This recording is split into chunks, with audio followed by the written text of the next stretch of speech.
Welcome back to the Deep Dive. Today we're diving into some excerpts from Maxwell Maltz's Psycho-Cybernetics, the ones you sent in. Oh, yeah, Looks like you're really interested in the power of the mind, definitely. especially how it shapes our lives, helps us reach our goals, that kind of thing. Absolutely.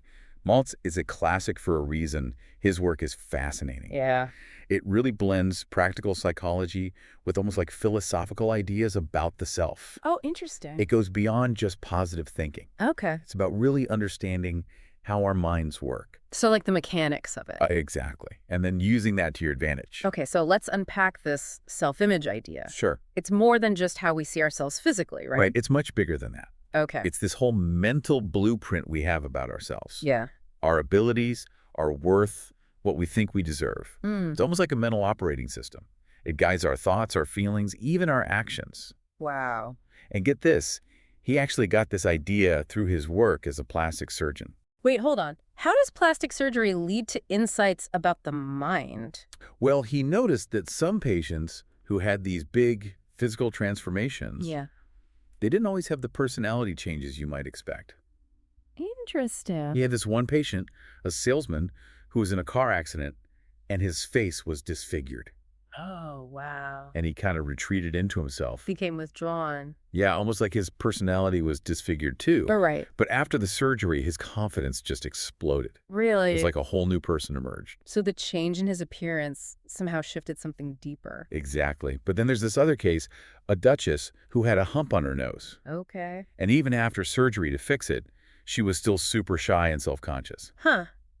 So it wasn't the physical change itself that mattered. That's what he realized. Yeah. It was all about the self-image. So how we see ourselves, not how the world sees us? Exactly. I can see how that's powerful, but how does this self-image actually work? It's not just like a picture in our heads, is it? It's actually way more dynamic than that. Maltz says it's a goal-seeking mechanism. Feel-seeking mechanism. Yeah, like an internal GPS, always working to align our reality with this mental blueprint. So we're not just passively living our lives. There's this force guiding us. He compares it to the survival instinct in animals. Oh, interesting. You know, animals are hardwired to do certain things to survive. Right, right. Maltz says humans have something similar, but much more complex. Okay. We don't just react. We use our imagination. We set goals. We strive for things beyond just surviving. So are you saying our self-image determines if we reach those goals? It plays a huge role. Think about it. If you believe, I'm not worthy of success, Yeah. your internal mechanism might actually sabotage your efforts. Wow. But if you truly believe in yourself, that same mechanism can propel you towards your goals. That's incredible, but also a bit scary. What if our self-image is full of negative stuff? Can we even change it? That's where Maltz gets really practical. He doesn't just leave us with this idea. He actually gives us ways to reprogram it. Okay. He talks about how negative self-beliefs are almost like self-hypnosis. Wait, self-hypnosis, I thought that was like swinging pocket watches. Right. But he uses this analogy of stage hypnosis, Okay. you know, where the hypnotist says things that make a strong person think they can't even lift a feather. Right, right. But they can also tap into strengths they didn't even know they had. So our own thoughts can work like that. Exactly. Thoughts like, I can't, or I'm not good enough, they become hypnotic suggestions that limit us. So we're basically hypnotizing ourselves, either for success or for failure. In a way, yes. That's both terrifying and exciting. So how do we break free from this self-hypnosis? Well, Maltz suggests dehypnotizing ourselves. Okay. And the first step is achieving deep relaxation. Okay. He's got some specific mental exercises to help with this. Oh, interesting. They're actually pretty simple. One is about relaxing each part of your body, starting with your toes and working your way up. But the key is really picturing this happening in your mind. So it's like giving your body permission to let go of all the tension. Exactly. Okay, that makes sense. What are some of the other techniques he recommends? Well, he's got one where you imagine yourself floating in space. Oh, wow. You really try to feel that weightlessness, let your body go completely limp. Sounds peaceful. It's like letting go of all the burdens and pressures we carry. I like that. And then there's another one where you tap into positive memories. Okay. You know, really vividly recall a time and place where you felt completely at ease. Right? The key here is to engage all your senses. What did you see, hear, smell, feel? Really immerse yourself in it. Exactly. By doing that, you can trigger those relaxed feelings again. So we're using positive memories to create calm in the present moment. Exactly. It's about shifting our mental and emotional state so we can reprogram that self-image. I see, I see. But he stresses these take practice, right? Yeah. Oh, yeah. It's not a one-time thing. It's like building a muscle. The more you do it, the stronger you become. So it's not just thinking positive, it's creating a physiological shift. He really believed the body and mind are connected. Okay. By changing your physical state, you can influence your mental and emotional state. This is fascinating. But how does relaxing help change deep beliefs about ourselves? That's a great question. Yeah. And it takes us to one of the most important parts of his work, rational thinking. So feeling good isn't enough. We have to think clearly too. Right. He explains that the part of our mind that drives our behavior, it doesn't actually reason. It just acts. It just acts on whatever information we feed it. So if it's constantly getting negative thoughts, Yeah, it's going to produce negative outcomes. that's a powerful point. So we need to be more aware of our internal dialogue. Yes, and the messages we're giving ourselves. He calls this dehypnotization. It's about becoming aware of those negative suggestions, both from ourselves and the world around us, and choosing to reject the ones that aren't helpful. Okay, I'm starting to get this. But it seems like a lot to analyze every single thought. He doesn't expect us to be robots. Right. It's more about building awareness, developing the habit of questioning your automatic thoughts. Okay. He gives some tools for this, like analyzing messages you hear, not just accepting them as truth. That's such a good point. Yeah, we often just take in these negative messages without realizing how they're shaping us. Right, right. He also talks about how we tend to overestimate difficulties Oh, yeah, I do that all the time. and underestimate ourselves. Yeah. We get so caught up in what might go wrong Exact, right. that we forget about our strengths. So it's about challenging those fears and focusing on what we want. Exactly. He gives this example of an executive who gets a promotion but then feels inadequate. Like imposter syndrome kind of thing? Yeah, like he's a small potato in a big pond, I can relate to that. and he's letting that sabotage his success. So what did he do? He shifted his focus. He reminded himself of his accomplishments, his skills. So use rational thinking to challenge those negative thoughts. Yeah. Reframe his perspective. That's such a great example of how we can really use our minds to our advantage. Absolutely. It's not about denying our fears, but consciously choosing to focus on something better. Exactly. But I have to ask, how does all this connect to finding our true personality, the real self that Maltz talks about? That's a fantastic question. It leads us to another key part of his work. Okay. He suggests our true personality is often hidden Hidden. under layers of self-consciousness, fear of judgment, that sort of thing. Oh, like we're wearing a mask. He actually points out that babies are charming and honest because they express themselves so freely. That's right. They haven't learned to be self-conscious yet. They just are. Exactly. But as we get older, we start building walls around ourselves. Afraid to be vulnerable. Yeah, afraid to be our authentic selves. That makes so much sense. We're afraid to show our true selves, so we end up hiding. And that's where Maltz's insights about the self-image and rational thinking come in. Okay. By challenging those negative beliefs Yeah. and feeling more self-worth, we can start to shed those layers of insecurity. So our true personality can shine through. Exact. So it's about realizing we are worthy of love and acceptance just as we are. He tells a great story about a salesman named James Mangan, who was really self-conscious about dining in fancy restaurants. Oh, I can relate to that. To overcome his anxiety, he used a mental trick. What was it? He would imagine he was having dinner with his family. People who love and accept him. Exactly. By shifting his focus, he was able to relax and be himself. That's clever. It's a great example of using your imagination to reframe your experience. What about negative feedback from other people? That's where discernment comes in. Okay. We shouldn't accept every bit of feedback as truth. Especially if it's not coming from a good place. Exactly. You have to be choosy about whose opinions you let influence you. So tune down the negative and pay attention to the constructive stuff. And to feedback from people who genuinely care about you. It's easy to give too much weight to opinions that don't really matter. He acknowledges that, and he talks about choosing your environment. Surrounding yourself with good people, Right. People who uplift you and support you. not the ones who bring you down. Exactly. And being willing to walk away from relationships that are toxic. So building a support system that reinforces a positive self-image? He also talks about not letting fear of judgment hold you back from expressing yourself. That can be tough. It's about finding a balance between being aware of feedback, but not letting it control your self-worth. That's a great point. It reminds me of something Jennifer Capriati said. Oh, the tennis player. Yeah.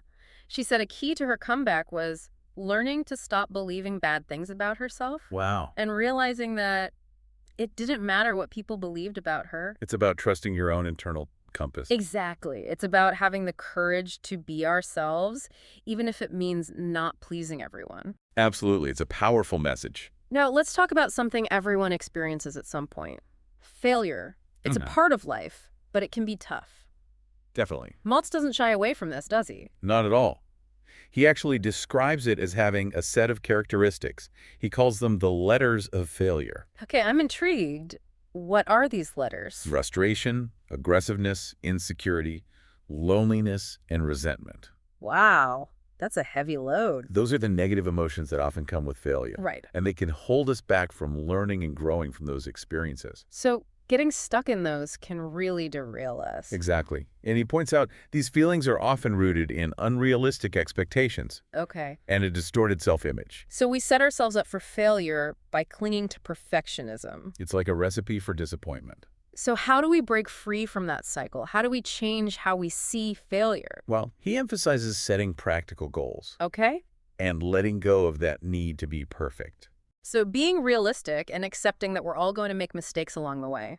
And that's where forgiveness comes in. Ah, forgiveness. How does that tie in? He believes it plays a crucial role in removing emotional scars and finding happiness. I see. He compares it to surgery. He says that getting rid of that emotional scar tissue is essential for healing. That's a powerful analogy. So it's not just about saying, I forgive you or I forgive myself. It's about genuinely letting go, Okay. releasing those negative emotions, and moving forward. He has a great example of this in the book, doesn't he? Something about a lawyer named George T. Yeah, George T. had facial scars from an accident, and they made him really self-conscious and withdrawn. Right. But he had plastic surgery to remove the scars. Yeah. It was a total transformation. Mm. He got his confidence back, his social life blossomed, he found joy again. Wow. So even though he was physically healed, the emotional healing came from letting go of those scars. Maltz points out that healing wouldn't have been possible if he had clung to the resentment and anger. He had to make space for a new beginning. Exactly. That's powerful. So how does all this talk about forgiveness and failure connect to achieving success? That takes us into some really exciting stuff in Psycho-Cybernetics. Okay, I'm ready. Maltz believes we can cultivate this winning feeling. The winning feeling. That feeling of confidence and self-belief that you can achieve your goals. Okay. And he says it's not just something some people are lucky enough to have. It's something we can develop. Exactly. Okay, so how do we access this winning feeling? Can anyone do it? He believes so. He tells a story about a football game where the team was losing With just seconds left. with seconds on the clock. Yeah. But their belief in themselves was so strong, And they won. they pulled off an incredible victory. It's like that saying, whether you think you can and think you can't, you're right. Exactly. And Maltz says replaying past successes can actually bring back that feeling. So using positive memories as fuel. But what about when we're facing a totally new challenge, something that feels overwhelming? That's what I was thinking. That's when he talks about building success patterns into our gray matter. Into our gray matter. By achieving small victories. Small victories, okay. He compares it to learning to ride a bike. Well, At first, it's awkward. but then it becomes second nature. With practice, you develop that muscle memory. So it's about training our minds for success, just like we train our bodies. Exactly. Each small victory reinforces that winning feeling. And makes the next challenge easier. Precisely. This makes me think of Les Giblin. The human relations expert. Yeah. He talked about overcoming stage fright by practicing in front of a mirror. And gradually increasing his audience size. Exactly. So he was building those success patterns. By simulating the experience he wanted. I love that. It's like we're training our minds to expect success. But there is a danger of overthinking everything, right? Oh, absolutely. If you're constantly analyzing every action, you just become self-conscious. And Maltz acknowledges that Right. too much conscious effort can actually get in the way. So it's a balance. It's like trying to ride a bike while thinking about every movement. Right. It just doesn't work. So we need a balance between deliberate practice and allowing ourselves to flow. That's a great insight. So how does all of this tie into Maltz's ideas about relaxation and stress? Well, he draws on the work of Dr. Hans Selye. Who studied stress? Exactly. Selye talked about adaptation energy. which is the energy we have to deal with life's challenges. He found that chronic stress can drain this energy. Like our internal battery. Exactly. And that can lead to burnout and even accelerate aging. So it's not just that stress is bad for us in a general sense. It can actually impact how long we live. And Maltz believes we can replenish this energy. Oh, okay, I need to know how to do that. He emphasizes prioritizing rest and relaxation. Like those mental picture exercises. Exactly. They're not just about feeling good. It's about restoring our energy. And he talks about having a foxhole in the mind. That's a foxhole. It's a mental space where you can escape the pressure. Like an internal sanctuary. Exactly. It can be a physical place or just a mental state. So meditation, listening to music, spending time in nature, anything that helps you de-stress. Exactly. It's about recognizing that taking care of our mental health is just as important as taking care of our physical health. And Maltz also talks about the importance of having something to look forward to. Oh, that's a good one. Why is that important? He believes that having goals and aspirations keeps us feeling youthful and engaged. So it's like we're constantly giving ourselves new challenges. He shares a story about a speaker who was feeling burned out. From too much travel. Yeah, from years of travel and public appearances. Okay. But he set a goal to play golf on famous courses in every state. Interesting. And that gave him this renewed sense of purpose and energy. It gave him something to be excited about. Exactly. It doesn't have to be something big. Even small goals can make a difference. It's about finding things that bring you joy and give you a sense of direction. And it's about having that anticipation, something that keeps you moving forward. This is making me think about the importance of celebrating our wins. Yes, both big and small. It's easy to get caught up in the daily grind and forget to acknowledge what we've accomplished. We have to take time to appreciate those successes. It helps us stay motivated. And it reinforces those neural pathways for success, making it more likely we'll achieve even more. So we're not just indulging ourselves, we're actually training our brains. Maltz also reminds us not to take ourselves too seriously. I like that. It's about finding joy in the journey, not just focusing on the destination. Right, and remembering that life is meant to be enjoyed. He shares a story about a professor who was struggling in college and actually contemplated suicide. Oh, wow, that's heavy. But then he found Maltz's book, and it completely turned his life around. It's amazing how powerful a shift in perspective can be. It shows that it's never too late to change your story. No matter what's happened in the past, you can always choose to create a new future. Exactly. Now, one of the things that stood out to me about Maltz is his emphasis on personal responsibility. Definitely. He's not saying we can just wish our way to success. Right. Or blame our problems on other people. He believes we have a choice. Okay? We have the power to choose our thoughts, our beliefs, and our actions. So we're not just victims of circumstance, we're the creators of our own reality. That's a powerful way to put it. It's both empowering and daunting. It's definitely easier to blame others for our unhappiness. Right. But when you take ownership, a world of possibilities opens up. So it's about recognizing we have the power to change, but also the responsibility to do something with that power. He gives us the tools and techniques, and he emphasizes it's a journey. A journey of self-discovery and growth. Exactly. This is making me think about the importance of self-compassion. It's not about beating ourselves up for past mistakes. Or expecting perfection. Right. It's about embracing our imperfections and learning as we go. He'd definitely agree with that. And remembering that we're all works in progress. Every step towards becoming our best selves is a victory. A victory worth celebrating. Exactly. Now, before we wrap up this first part of our deep dive, Sure. I want to touch on something else that really struck me about Maltz's work. His ideas about happiness. He has a very specific take on that. He doesn't see it as just a fleeting emotion, does he? No, he sees it as a state of mind that we can cultivate. It's something we create. He draws on the work of Dr. John Schindler, who defined happiness as a state of mind where our thinking is pleasant a good share of the time. So it's about shifting our focus from the negative to the positive. From what we lack to what we have. Cultivating gratitude. Yes. And focusing on the things that bring us joy. It reminds me of the importance of having passions, pursuing things that fulfill us. Absolutely.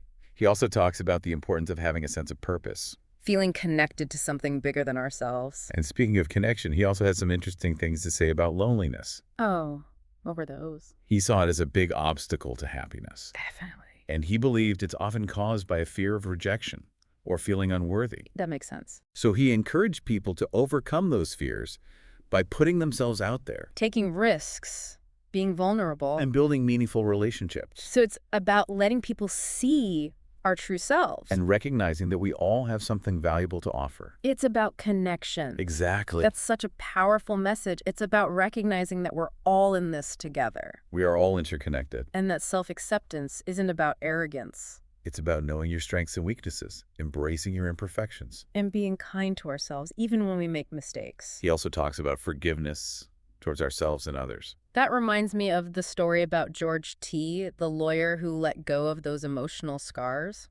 It's a great example of how forgiveness can set you free. Free from the past. And allow you to move forward with joy. So it's not about condoning bad behavior. Right. It's about releasing the burden of resentment and anger. We're all capable of making mistakes. Learning to forgive is essential for a happy life. Okay, now let's circle back to adaptation energy for a minute. The energy we use to cope with stress. Maltz drew on Dr. Hans Selye's work, right? Yes. Selye studied stress and its effects on the body. And he discovered that we have a limited supply of this energy. And that chronic stress depletes it. Leading to burnout. So it's like our internal battery gets drained. I see why Maltz emphasizes relaxation. He believed taking care of our mental and emotional well-being helps preserve this energy. So it's about adding life to our years, not just years to our lives.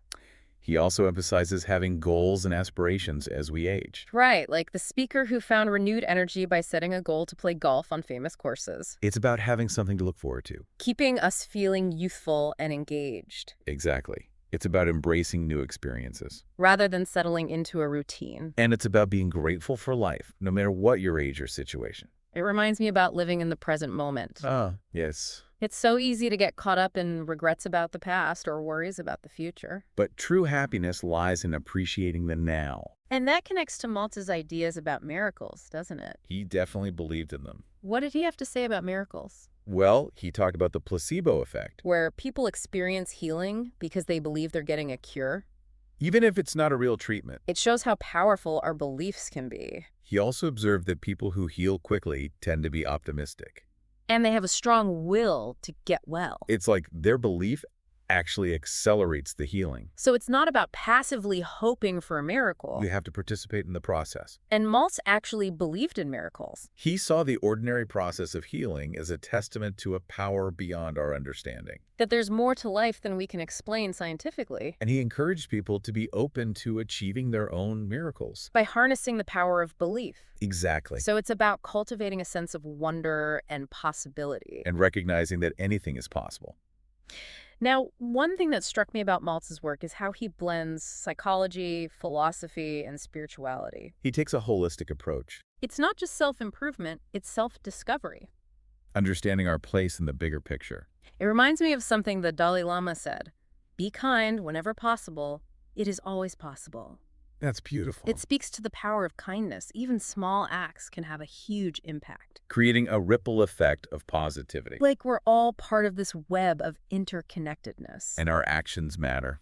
This has been so insightful. I'm glad you're enjoying it. Maltz really challenges us to rethink our ideas about success, failure, what it means to be human. He gives us the tools for a more fulfilling life. He doesn't just say think positive. He shows us how to reprogram our minds. For success and happiness. And that's what makes his work so relevant today. Definitely. We're bombarded with messages that tell us we're not good enough. Not thin enough, not rich enough. Exactly. But Maltz reminds us we have the power to choose which messages we let in. We can focus on our strengths, our accomplishments, our potential. And we can choose to create a new story for ourselves. A story full of joy, purpose, and success. It's a reminder that we're not victims of our circumstances. Or even our own minds. We have the power to change, to grow, to create the life we want. That's the power of Psycho-Cybernetics. Welcome back to the Deep Dive. We're still exploring these awesome excerpts from Maxwell Maltz's Psycho-Cybernetics. Yeah, some really powerful ideas. In the last part, we got deep into that self-image concept. That mental blueprint. And how it's like this blueprint shaping our reality, which blew my mind, by the way. It's the big one. We also talked about some of his techniques for actually reprogramming it. Right, like mental picturing, relaxation exercises. To shift our whole mental and emotional state. I love that stuff. It's about more than just thinking positive thoughts. Yeah, it's about understanding how our minds work and then working with them. Exactly. Okay, so now I'm curious about this failure mechanism Maltz talks about. Oh, that's an interesting one. It seems like the flip side of the success mechanism. In a way, yeah. So how does this work? What is it? He believes we have this built-in tendency to focus on our failures, our shortcomings. Yeah, I'm very familiar with that. It's like our minds are wired to scan for threats. And sometimes the biggest threat is ourselves. He says that this negativity bias can really hold us back. Because it leads to self-doubt, fear, and then we just don't do anything. It could become a vicious cycle. It's like we get paralyzed. He believes this often comes from early childhood experiences. Oh, interesting. Like how? Think about it. If you were constantly criticized as a kid, Yeah, told you weren't good enough, right. you might internalize those messages. And carry them with you into adulthood, It's like you're playing those old tapes in your head. even if they're not true anymore. But the good news is we can rewrite those tapes We can. by challenging those negative beliefs Okay. and replacing them with positive affirmations. So it's about consciously choosing to think differently. He even compares it to using a camera. Okay. You can choose to zoom in on the Or flaws. zoom out and see the bigger picture. Exactly. You're not denying the negative thoughts exist. You're just choosing to focus on something more empowering. That's the key. But how do you actually do that? Reprogram those deep-seated beliefs. That's where those mental picturing exercises come in. Oh yeah, the ones we talked about before. You can use them to create new positive tapes. So if you're stuck in a negative loop, visualization can help you write a new story. He emphasizes creating vivid mental pictures. Like really engaging all your senses. It's not just about seeing it, it's about feeling it as if it's already happening. It's like athletes who visualize winning a race. They're intentionally creating that experience in their minds. And Maltz says this works for any area of life. Business, relationships, personal growth, creativity, you name it. Wow. He even came up with the term Psycho-Cybernetics to describe this process. Of using our minds to control our destiny. It's about recognizing that we're not just victims of circumstance. We have the power to shape our reality. Exactly. This reminds me of Selah Quinn. She was a stockbroker who achieved incredible success. Okay. But she had a lot of challenges early on. What kind of challenges? She was born with a cleft lip and palate. Oh, wow. So she has speech difficulties, and of course, it impacted her self-image. I can only imagine. She faced a lot of prejudice, but she didn't let it define her. She's a real fighter. She worked on her speech, got a good education, and built a great career. That's amazing. What's the connection to Maltz? She actually credits his book with helping her change her self-image Wow. and realize her potential. It's proof that we can transform our lives no matter what. It's about believing in yourself even when the world tells you you can't. A great example of how Maltz's work can make a real difference. Now let's talk more about the success mechanism. How does that actually work? Well, Maltz says our self-image is like a blueprint for that mechanism. Okay. It sets the limits for what we believe we can achieve. So if our self-image is limited, our success is limited too. It's like having an internal brake that's holding you back. But we can reprogram that by changing our self-image. That's the good news. I'm seeing how all these concepts are connected. Yeah, they all work together. Our self-image shapes our success mechanism, which influences our actions, which leads to our outcomes. He compares it to a computer. Oh, how so? A computer can only process the data it's given. Garbage in, garbage out. Exactly. So we have to be mindful of what we're feeding our minds. We need to choose thoughts and beliefs that empower us. And that's where mental picturing comes in. Visualizing our goals. It can actually program our subconscious for success. So it's not just wishful thinking, it's a deliberate strategy. He really stresses creating vivid mental pictures, using all your senses. Okay. He even recommends mental rehearsal, practicing in your mind. Like creating a neural pathway for success. It's like training your brain to expect success. I love that. But this takes effort, right? Oh yeah, it's a skill you develop. But anyone can do it. He believed that, yeah. Okay, so what about when we face setbacks? How does Maltz say we should handle those? That's where his ideas about the foxhole in the mind come in. Oh, and having something to look forward to. Exactly. Remember, the foxhole is that mental sanctuary. Where you escape the pressures of life. It can be a physical place or just a mental state. Like meditation, music, nature, anything that helps you de-stress. And making it a regular practice. It's like a mental health spa day. We need to take care of our minds, just like we take care of our bodies. Now, what about having something to look forward to? How does that fit in? Maltz believed that having goals and dreams keeps us feeling young and engaged. So we're always striving for something. He tells that story about the burned-out speaker who found new energy by setting a goal to play golf on all these famous courses. Yeah, it gave him a reason to keep going. It doesn't have to be something huge. Even small things can work. As long as it brings you joy and gives you a sense of purpose. And it keeps that anticipation alive. It's like the fuel that keeps us moving forward. It makes me think we should celebrate our wins more often. Yes, absolutely. Both the big ones and the small ones. Acknowledge your accomplishments no matter how small they seem. It helps us stay motivated. And it reinforces those success pathways in your brain. So we're not just being self-congratulatory, we're training our minds for future success. He also reminds us not to take ourselves too seriously. Lighten up a bit. Find the joy in the journey. Life is supposed to be fun. Exactly. He tells a story about a professor who was really struggling and even thought about suicide. Oh, gosh. But then he discovered Maltz's book. And it changed his life. It's a powerful example of how a change in perspective can be life-saving. And it's never too late for that. No matter what you've been through, you can create a new future for yourself. Now, one thing that really stood out to me about Maltz is his emphasis on personal responsibility. He's big on that. He's not saying we can just wish for things to happen. Or blame others for our problems. He believes we have a choice. We can choose our thoughts, beliefs, and actions. So we're not victims, we're creators. That's a great way to think about it. It's exciting, but also a bit scary. It's easier to blame others when things go wrong. Right. But when you take ownership, you open up a whole new world. It's realizing we have the power to change things, but also the responsibility to act on that power. He gives us the tools, and he stresses that it's a journey. Of self-discovery and continuous growth. You never stop learning.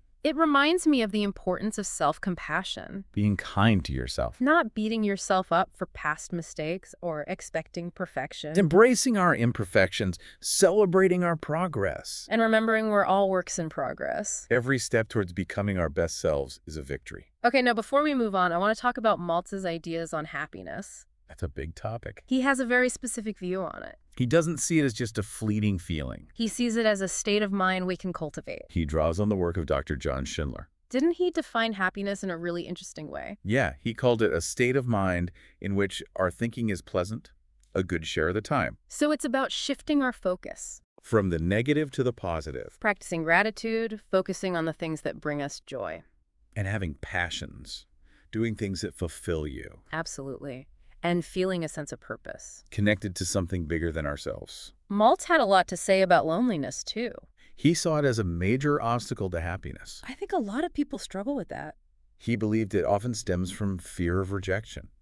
Or feeling unworthy of connection. He encouraged people to overcome those fears by being vulnerable. Putting yourself out there, building real relationships. Letting people see the real you. And recognizing that we all have something to offer. We all have value. It's about realizing that we're all in this together. And self-acceptance is about knowing yourself, strengths, and weaknesses. Embracing those imperfections. And being kind to yourself, always. He talks a lot about forgiveness, too, doesn't he? Forgiving yourself and forgiving others. It reminds me of the story about George T., the lawyer who let go of those emotional scars. Forgiveness can be incredibly liberating. It frees you from the past and allows you to experience joy in the present.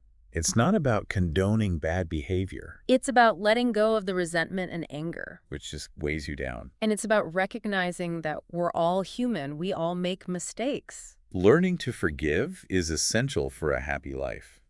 Okay, now let's go back to that adaptation energy for a second. The energy we use to cope with stress.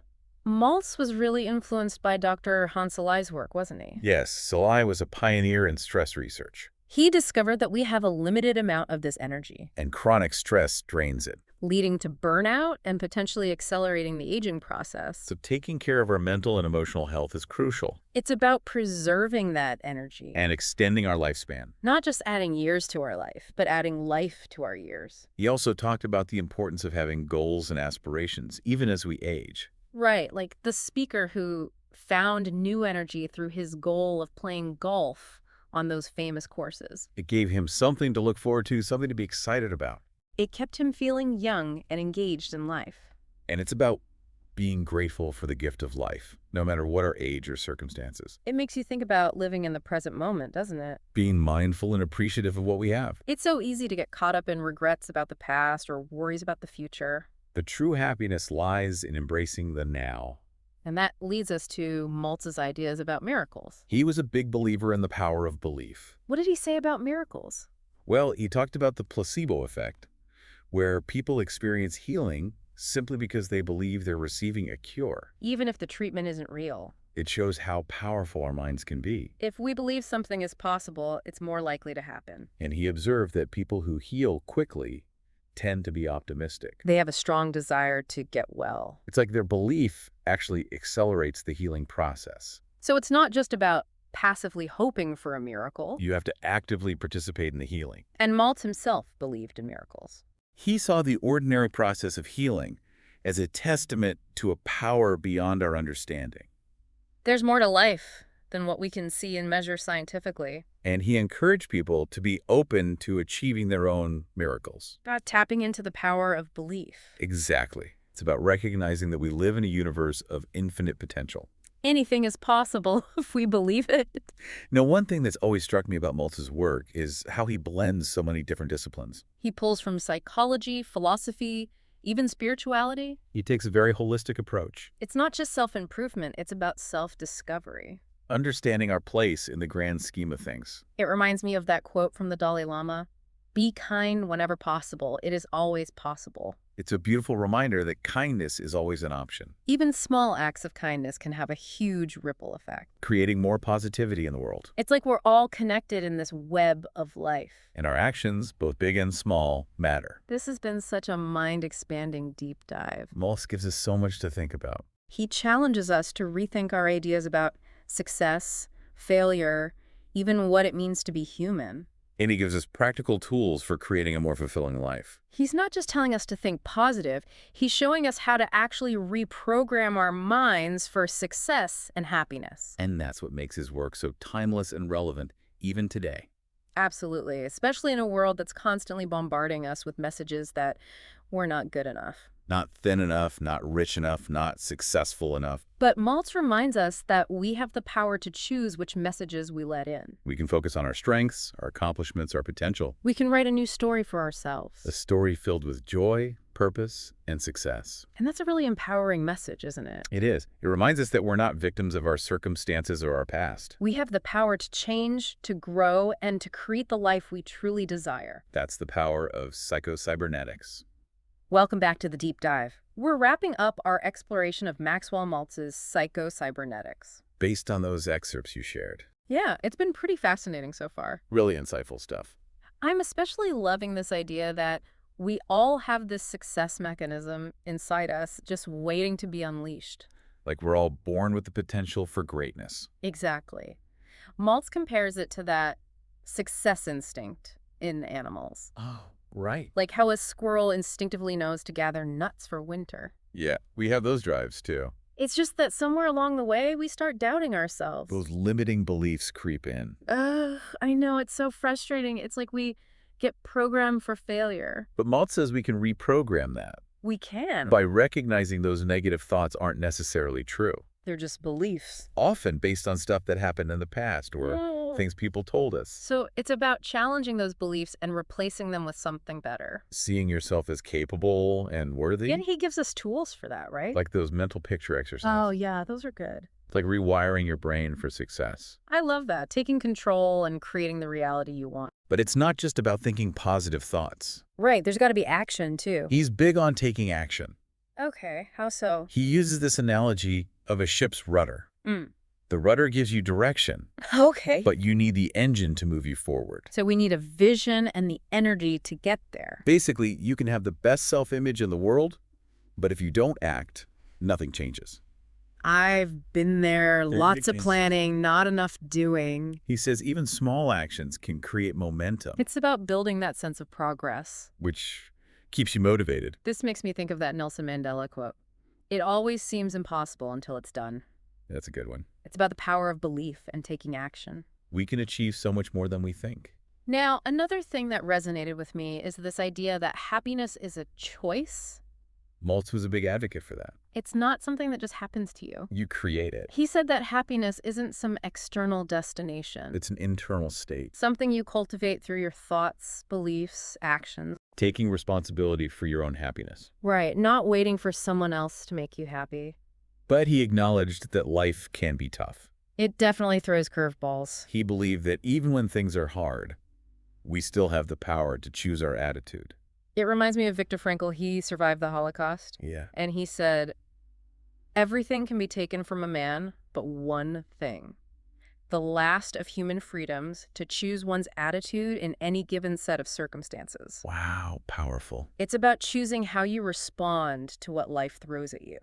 And that choice can make all the difference. Maltz also talks about a spiritual facelift. Oh, interesting. What did he mean by that? He believed real transformation goes deeper. Deeper than just changing your looks or your thoughts. It's about a shift in consciousness, aligning with your true self, So connecting with something bigger than yourself. finding meaning and purpose, He said it involves letting go of those limiting beliefs, embracing forgiveness. cultivating gratitude and compassion, It's about recognizing your inherent worth, and the interconnectedness of everything. seeing yourself as part of something bigger than your individual struggles. And using your gifts to make a positive impact. He was all about finding your purpose and living in alignment with it. This has been an amazing deep dive. I feel like I have a whole new understanding of the power of the mind. And the potential we all have Maltz really gave us a roadmap. for personal transformation. It's about understanding how our minds work and then using that knowledge to create the life we want. And remembering that we're not alone on this journey. We all have the capacity for growth, change, and achieving those big dreams. It's never too late to start. No matter where you are in life, you can always create a new story. Full of joy, purpose, and success. Absolutely. Maltz's work is a powerful reminder that we are the authors of our own lives. We have the power to choose. And by making those conscious choices. We can create a reality that reflects our deepest desires and our highest potential. And with that, we'll wrap up this deep dive into Psycho-Cybernetics. Some powerful stuff to ponder. Until next time, keep diving deep and remember, you have the power within you to create the life you truly desire.